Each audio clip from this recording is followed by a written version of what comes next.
they got going on.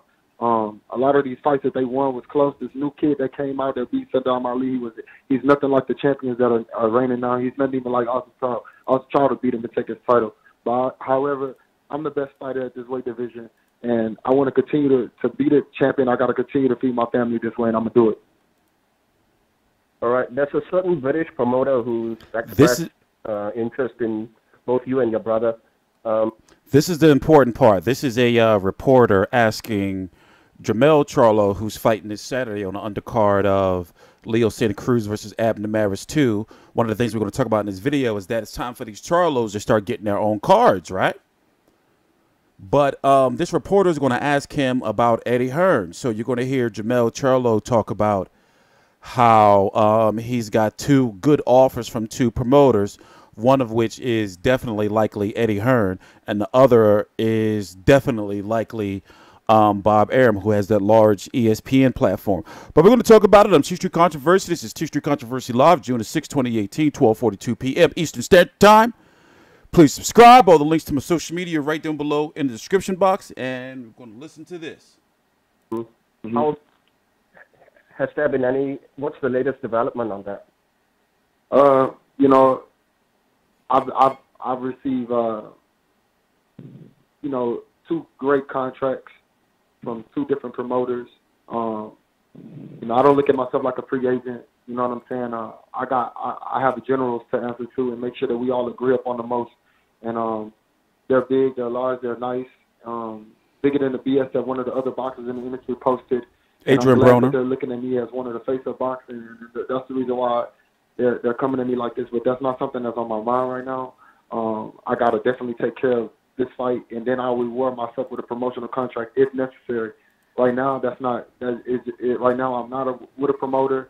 I could be signed with Lions Only Promotion and making the same amount of money I'm making now, and I'm satisfied. So a lot of these guys use money to try to wing these fighters in, but that's not the route I'm going with. I'm going with who cares about my career the best and who cares the most about my career. I do believe that we do need promoters and we do need PR teams and we do need managers as a boxer, and therefore, you know, we're looking into enhancing our careers and the statements behind us. All right. Against Trout. So you can tell just in that statement that you know, he understands the benefits of having a promoter, and he understands that the market right now for boxers is very competitive. Top Rank, with their ESPN deal, they have a lot of money to throw around. It's already said that they have David Benavidez, but it's a legal war going on, but they'll likely end up with David Benavidez, 168-pound WBC champion. His brother Jose also fights for Top Rank. So, you know, that's another dynamic there. You know, brothers would like to be under the same promotional banner, you know, as, you know, like with each other. They're trying to get Artur Beterbiev. So they're hoping that Artur Beterbiev finds a way out of his contract with his current promoter. So I'm pretty sure that that other promoter is Top Rank because they have a lot to throw. They like ESP. It's not like when PBC Al Heyman had his deal and it was a time by ESPN is putting resources into boxing, giving Teddy Atlas his own, you know, like segments, like shows. You know, it's getting deep. It's a lot of money to throw around. And Showtime knows this. Like, I was very surprised when Showtime, you know, president Stephen Espinoza, Showtime Sports president Stephen Espinoza, acknowledged that Adrian Broner makes more than $2 million a fight. It was said that Errol Spence made somewhere around $3, $4, $5 million for Lamont Peterson just to keep him away from HBO or fighting Cotto or whoever they wanted him to fight. I forgot. So, you know, Jermell Charlo also, you know, alluded to the fact or acknowledged that he does have Al Heyman. He has a general he has to answer to. But he is the fighter, and these fighters are seeing that you got Eddie Hearn that got this money, you know, and I'm sure these fighters understand as well that, well, damn, it's a subscription service, but still, it's a lot of money he's throwing around. So, you know, the market is competitive. In regards to Austin Trout is a very good boxer when he wants to be. if he wants to have any type of chance in this fight, he's got to box. He's got to move around. He's got to try to take the, take it to, Jermell Charlo mentally in the ring and show him that he does have the wisdom of fighting and beating a Miguel Cotto after Miguel Cotto had lost to Floyd Mayweather. He does have the wisdom of, giving Canelo a tough time. The wisdom, though, even though he lost to an Landy Lara. Austin Trout knows he's on his last legs. In fact, he was just talking about it. Was it right here?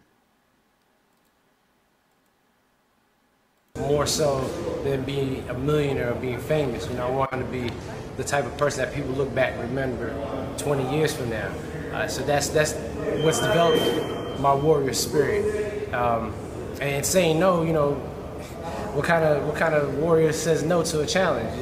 That's kind of where that never say no attitude comes from. I strongly and truly believe I am the best, and in order to prove that, you gotta fight the best, or you gotta fight those that claim to be the best. Well, I see how this fight ending with my arms raised. And he has been, fighting nothing but the best, and with Al Heyman, you're put in a situation where it's up to you to win. It's up to you to win. But he's going to get you your title shots. He's going to get you your TV time. For example, a lot of people don't know that Austin Trout fought in an untelevised fight. As you can see, 31-4, 17 KOs, 32 years old, relatively young. He's got a lot of city miles on him, because of the big fights he's been in. Juan the Angel, that was back in February. Remember, he lost to Jarrett Swift-Hearn after having that long layoff after losing to Jermell Charlo, who's now up at 160 pounds, WBC interim champion. And then he had these fights right here after the Landy Lara, where he was putting in some good work on ESPN, like Friday Night Fights and I think Fox Sports and stuff like this. I was covering these fights. In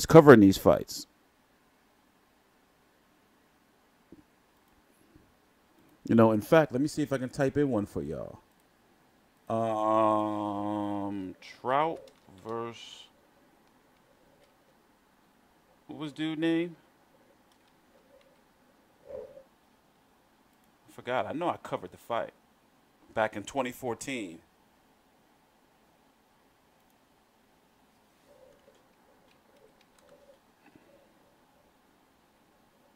Where am I at?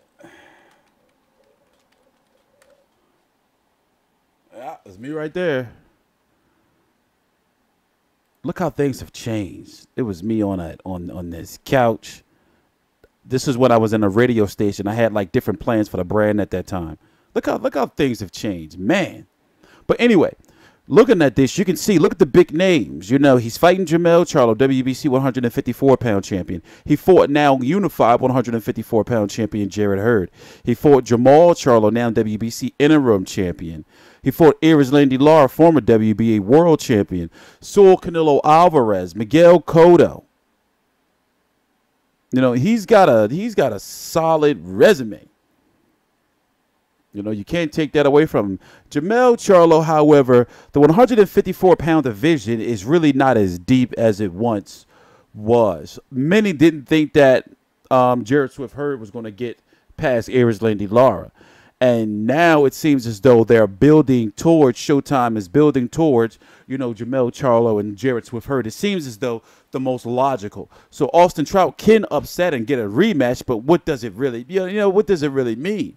Where the storyline is, no disrespect to Austin Trout, but the storyline is for Jermell Charlo to fight Jarrett Swift-Hearn. It'll be 3 belts on the line. And then what's going on with new WBO champion Jerry Mayunga, I forgot how to pronounce his name, who beat Saddam Ali. Saddam Ali just was sacred food for the 154-pound division.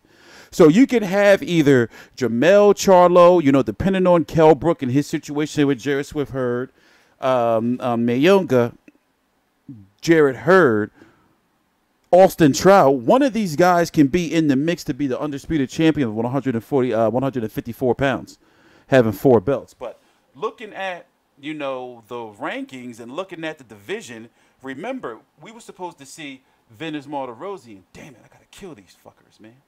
We're supposed to see Venus Martirosyan versus Salusky. So you have Vince Martirosyan fight Golovkin at 160, a 154-pound fighter. You had Salusky fight at 160, a 154-pound fighter against Danny Jacobs. Both of those guys, Martirosyan and Salusky, passed on a chance to potentially fight Jermell Charlo because they was ordered by the WBC, meaning Martirosyan and Salusky, to fight each other. You know, let's go look at the 154-pound division real quick. You know, as you can see, the names. Oh, I got to zoom in, my bad. The names are just not really there. You know, you got Julian Williams now. You know, he should be in line to get a shot, but he's also going to be in line for an IBF shot. He already lost to Jermell Charlo. Can he do better against Jermell? And if you just look at the rankings, Erickson Lubin is moving his way back up. Wouldn't be surprised if the WBC would order Julian Williams versus Erickson Lubin, or don't be surprised if they pull Kell Brook and order him against one of these guys. You know, you got Liam Smith, who's going to be taking on, I got to change this, he's going to be taking on Mingaya. I forgot to pronounce his name. I got to learn that. And just looking at it, it's just not really no names there, you know? It's just not really nothing there. So the best route for anybody is to unify. Anyway, I'm TstreeT Controversy. This is TstreeT Controversy Live. I'm going to be here on Saturday night covering the fights. A long Saturday. So Showtime has picked up the Terry Flanagan-Maurice Hooker fight for the 140-pound WBO vacant title. And also has Tyson Fury's return against Seferi. Then later, that's going to be on the Showtime YouTube and Facebook page at 4:30 p.m. Eastern Standard Time, only in the United States only. If you're over in other territories, you got to watch it on BT Sport. Later on that night, you're going to have Terrence Crawford versus Jeff Hearn on the ESPN Plus app. It's going to be interesting to hear what people are going to be saying about that, you know, having to get the app to watch the fight. Also, Showtime is going to have this card, you know, later on at night, like 10 p.m. or something like that, where you're going to have Jermell Charlo versus Austin Trout for the 154-pound WBC title. And then for the main event, in a rematch that's just too late. This card is just weird, but in a rematch that just seems too late, but it's going to be good regardless. Leo Santa Cruz versus Abner Maris 2 to unify those WBA titles. Leo Santa Cruz, WBA Super World. Abner Maris is the WBA World. I'm TstreeT Controversy. This is TstreeT Controversy Live. Please subscribe.